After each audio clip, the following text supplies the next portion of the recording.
Yes, who didn't ask a question yet? Because I know some people have. Yes, sir. We haven't had a candidate yet explain in any practical way how health insurance rates are going to get reduced.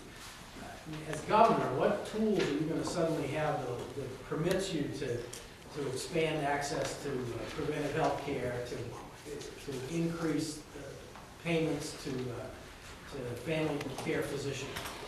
Well, it'll take a little work. Part of education. I've been talking to all the major hospital systems. I've been talking to a lot of providers. I've been talking to a lot of people. Everybody says we want to do this, but we can't because of this reason or that. Bring people together. Some of the hindrances are I think, are antitrust laws. I was AG for 8 years. I don't think they work real well in healthcare. The other one is our federal Medicaid laws and rules that provide, the compensation scheme. They need to be changed.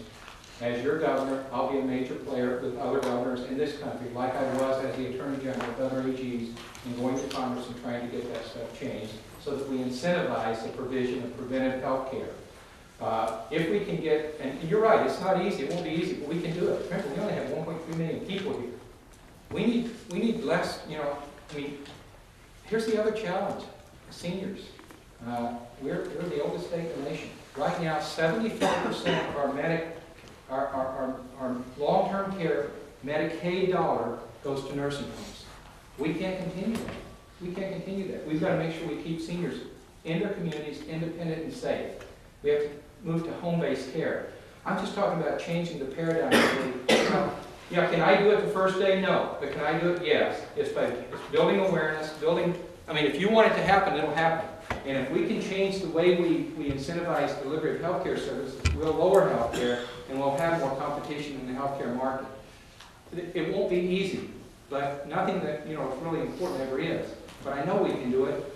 I know we can. Do we have only one primary player in Maine as opposed to a larger number in New Hampshire because we're just an old, poor medical risk state, or is there something that is actually legally preventing more? Well, depends on who you talk to. Some people would say that it's because we have a number of, mandates, but our population has something to do with it. But we can fix that. We can fix it by lowering the cost and having more providers. We can fix it by Congress having a public option.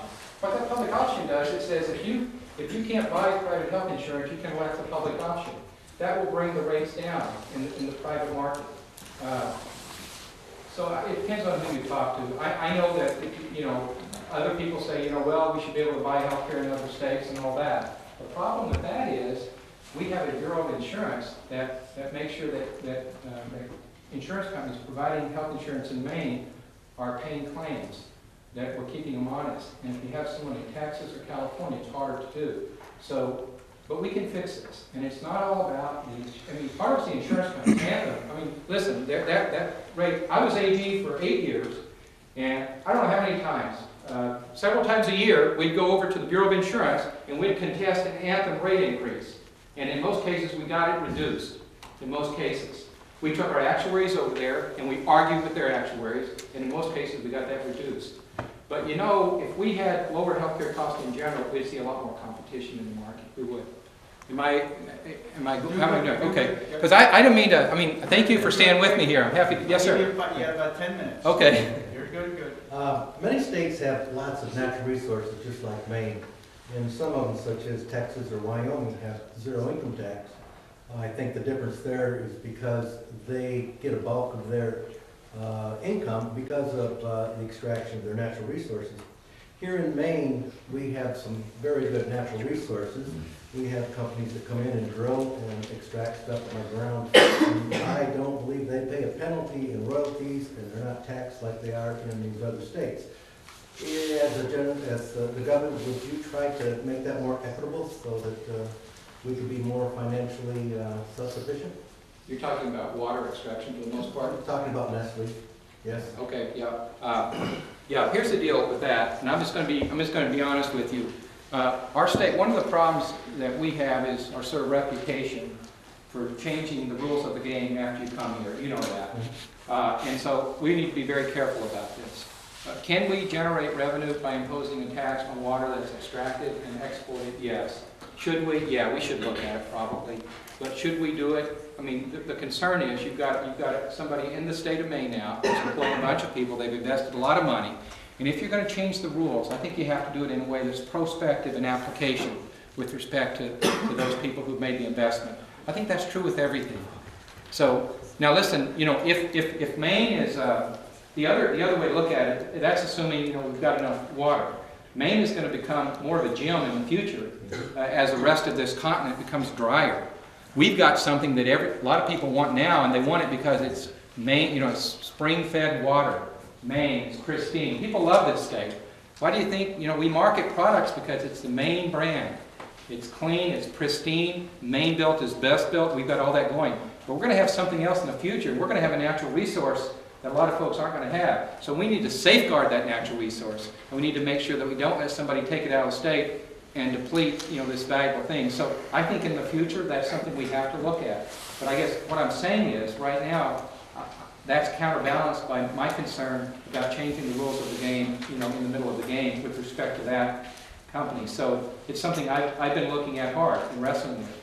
And but thank you for asking the question. And I know I'm not giving you a definitive answer. We need to look at it, and yes, we may want to do that. But we also need to consider the implications, because that's one of the things we're known for, and that's one of the reasons everybody spreads the word around that Maine is a bad place to do business because we change the rules of the game.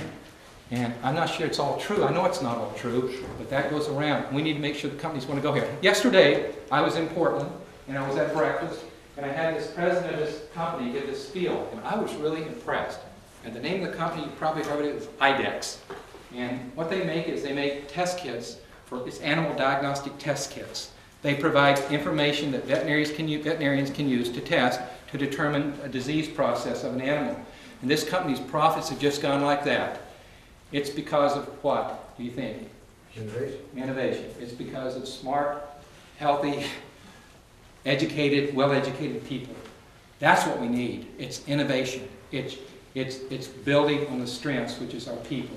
And I'm just going to say again, education. Healthy, smart people. We need to keep our young people here. Biotechnology, energy technology, information technology, healthcare. There's so much opportunity here. Wood products, you know, we're going to always have trees, and we need to be mindful of that, right? We need to have sustainable forestry, and we need to make sure that we also can access with snowmobiles, with hunting, fishing.